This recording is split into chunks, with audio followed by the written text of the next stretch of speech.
다 내 돈 아니냐 이렇게 생각하실 수 있는데 아닙니다.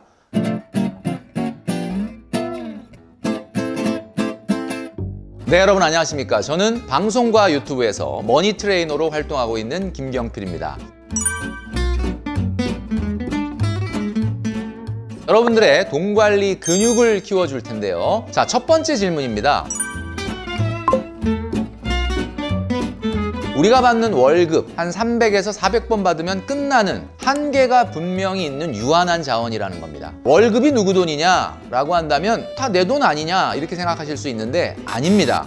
월급은 말이죠, 지금의 나, 10년 후의 나, 20년 후의 나, 그리고 30년 후의 나와 함께 써야 되는 공금이다라는 거죠. 공금 의식이 없다면 돈 관리도 제대로 할 수 없을 겁니다. 우리는 인생의 매 순간마다 소비, 저축, 투자, 대출 등 경제 문제에 대한 판단과 선택에 직면하게 됩니다. 경제에 대한 이해력이 부족하다면 우리 삶의 중요한 결정을 제대로 할 수가 없겠죠. 서울시 복지재단 자산형성지원사업은 대한민국 청년들이 경제에 대한 이해력을 바탕으로 다양한 삶 속에서 현명한 선택을 할 수 있도록 경제적 사고의 기초가 되는 기본 개념을 설명드리려고 합니다. 지금부터 두 귀를 쫑긋 세우시고요. 제가 설명드리는 내용을 잘 들어주시면 좋겠습니다.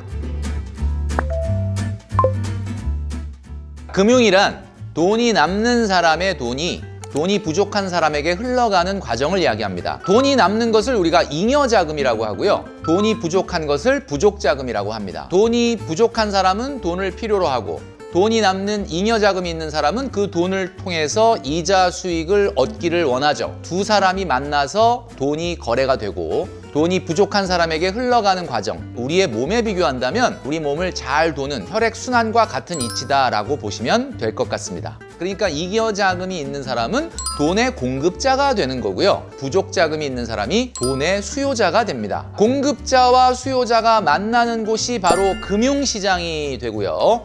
수요와 공급에 의해서 결정되는 것이 바로 금리라는 것이죠. 금리란 돈을 빌리는 대가로 지불하는 수수료이기 때문에 따라서 금리는 돈의 가치, 돈의 가격인 셈입니다. 돈의 공급자가 받는 금리는 현재의 소비를 희생한 대가로 받을 수 있는 것이다 라고 볼 수 있습니다. 그렇다면 정말 궁금한 게 금리는 어떻게 결정될까요? 시장의 수요와 공급의 원리에 의해서 결정된다라고 볼 수 있습니다. 돈의 가격인 금리도 돈을 빌리려는 수요가 공급보다 많아지면 당연히 올라가게 될 거고요. 반대로 돈을 빌려주려는 공급이 수요보다 많으면 떨어지게 될 겁니다. 지금까지 설명드린 내용은 시장금리의 원리인 셈이고요. 시장금리의 변화와 맞춰서 한국은행이 금융통화위원회라는 회의를 통해서 기준을 딱 정해주는 금리가 있는데 그것이 바로 기준금리라는 겁니다.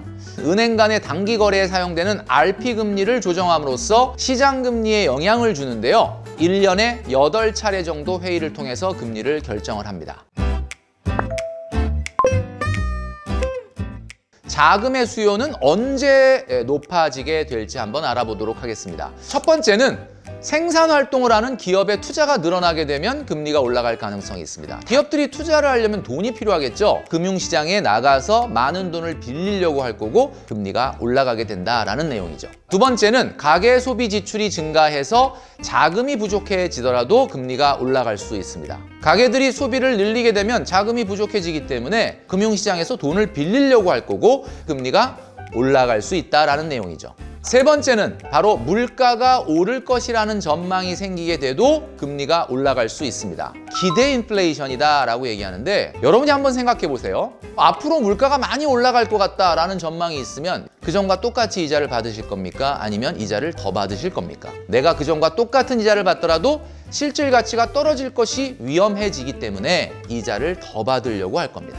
네 번째는 말이죠. 돈을 빌린 사람이 신용 위험이 증가해도 금리가 올라갈 수 있습니다. 지금까지 설명드렸던 내용 외에 금리를 인상시키는 요소가 있습니다. 첫 번째는 빌리는 기간이죠. 돈을 빌려준다고 봤을 때 짧게 빌려주는 거와 길게 빌려주는 것 중에 어떤 쪽을 더 이자를 많이 받으시겠습니까? 당연히 빌려주는 사람 입장에서는 오래도록 빌려주는 것이 위험이 증가하기 때문에 금리를 더 받으려고 할 겁니다. 두 번째는 빌리는 자의 신용이죠. 신용이 굉장히 우수하다. 그러면 굳이 이자를 많이 요구할 필요가 없습니다. 그러나 신용 위험이 큰 사람은 아무래도 금리를 많이 받으려고 하겠죠.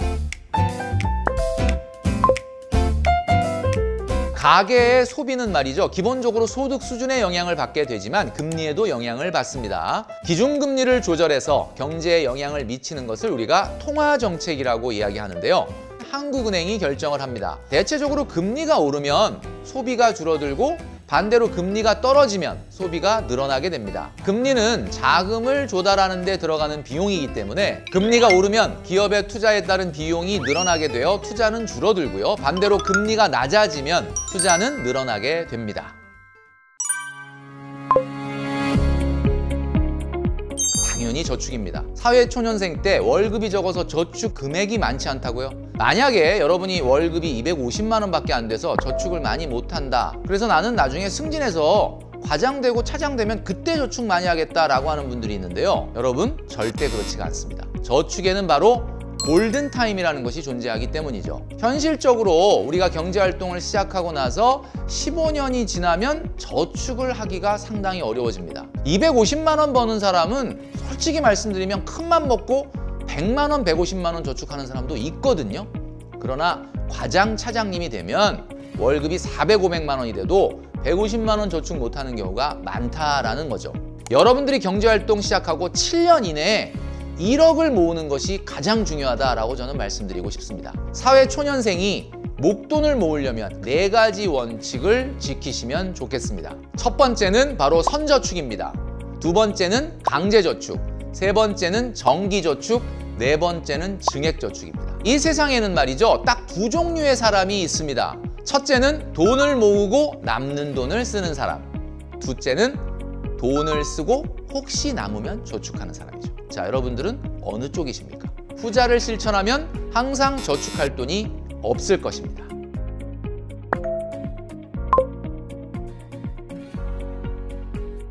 여러분들이 첫 번째로 시도해야 될 저축 상품은 아무래도 예금보다는 적금이 될 가능성이 많습니다. 예금과 적금이 무엇인지 알아보도록 하겠습니다. 예금이라는 것은 맡길 예자입니다. 한 번에 큰 목돈을 맡겼다가 만기에 찾게 되는 저축 상품을 이야기하는 거죠. 적금은 이 적자가 쌓을 적자입니다. 동일한 금액을 매달 똑같은 금액으로 납입을 하고 만기에 타게 되는 저축 상품을 이야기한다. 적금 같은 경우는 정기적금과 자유적금이 있습니다. 정기적금은 동일한 금액을 동일한 날짜에 자동이체로 납입하게 되는 그런 상품을 말하는 것이고요. 자유적금은 내 의지에 따라서 내가 넣고 싶을 때 돈을 넣는 거죠. 여러분들이 정말로 목돈을 모으시고 싶다면 자유적금보다는 정기적금을 선택하시면 좋겠습니다. 자, 그렇다면 예적금을 선택할 때 중요하게 생각해야 되는 요소는 무엇일까요? 바로 금리가 되겠습니다. 금리는 우리가 흔히 이야기할 때 앞에 연이라는 말이 빠져 있는 거죠. 4%라고 말한다면 연 4%라고 이해하면 됩니다. 주거래 은행의 상품을 먼저 보시고요. 우대금리나 특판금리 같이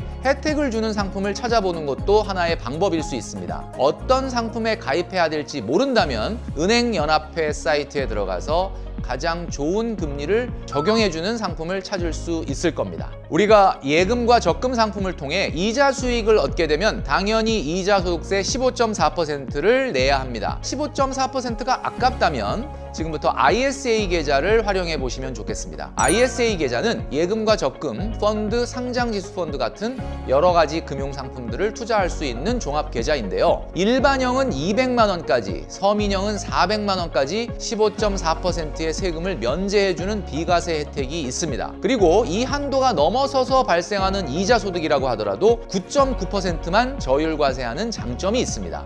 서민형 같은 경우는 총급여 5천만 원, 사업소득 3,800만 원 이하가 가입할 수가 있습니다.